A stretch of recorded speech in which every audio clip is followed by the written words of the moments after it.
Ik ben hier op het gemeentehuis in Frensje, want de gemeente Waardhoeken had een bennenbangemaster, Pieter Murk. En ik zal jullie het daar bij mij, maar eerst even op visite bij de Gruttenbangemaster. Waarom had je hem in Waardhoeken een bennenbangemaster?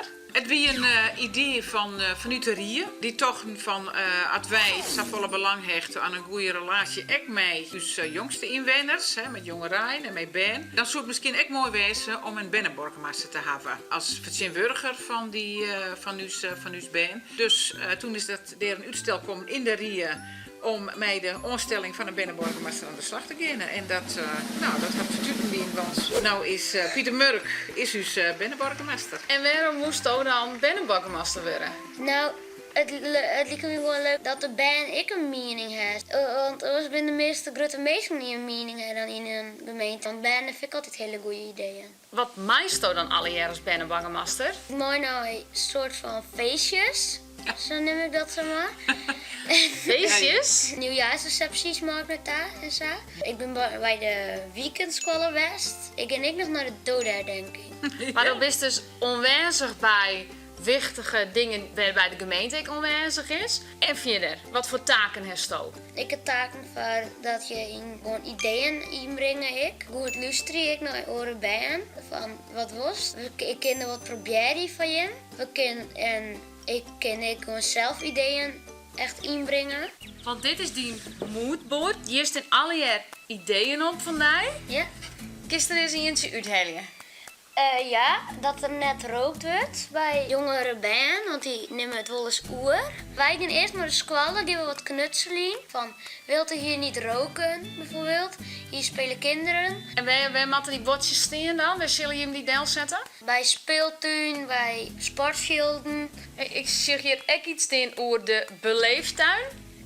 Een heel erg groot plan is het. Er moeten heel veel dingen gebeuren. We moeten loon hebben waar het opbouwd wordt in. We moeten heel veel dingen hebben. En dan heb ik heel veel kosten dus. En dat kun je dan misschien van elkaar krijgen Ja. bij mevrouw Waanders. Ja, Hoe stiet de gemeente het zien over het idee van de beleeftuin? Nou, Pieter had een geweldige soort ideeën bij zijn beleeftuin. Had er betocht en bij elkaar gebracht in dit moodboard. Hij had het ook al gepresenteerd bij een paar rietsleden. En wat dat ken, dat weet ik niet. Maar hij zelf wel zei van ja, dit is wel heel groot. Dus dat kunnen we natuurlijk net in één keer samen realiseren. En dan had ze al een plak uitzocht. Ja. Ik denk dat we er even zien moeten. Pieter Murk, waarom is dit gebied uitgekozen? Nou, we hebben hier natuurlijk een hele mooie sleet waar we in watje kennen. En we hebben een heel mooi bosjes daar. Ik heb gedacht dat er gewoon een visvijver komt. Een vogelkijktoren soort van, want dat is een hele hege toer. En dan kunnen we mooi een grote verre kijken dat we zien kunnen naar vogels. En ik wil heel graag een blote voetenpad met kuilen die dan heel jip worden. En dan dat we daarin springen kunnen, dat we helemaal vries worden.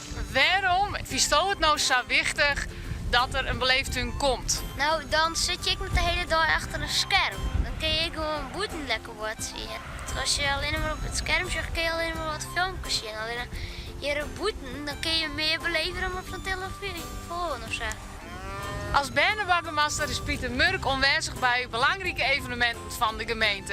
En hij is vertegenwoordiger van alle Ben van Waardhoeken. En mij plan niet zien hoe wat Ben heel graag willen. Likas de beleeftuin, waar hij nou mee bezig is. En hopelijk komt dat hier of ergens anders in de gemeente. Hey doe! Vies de filmpjes extra mooi. Vergeet dan net te abonneren op ons kanaal.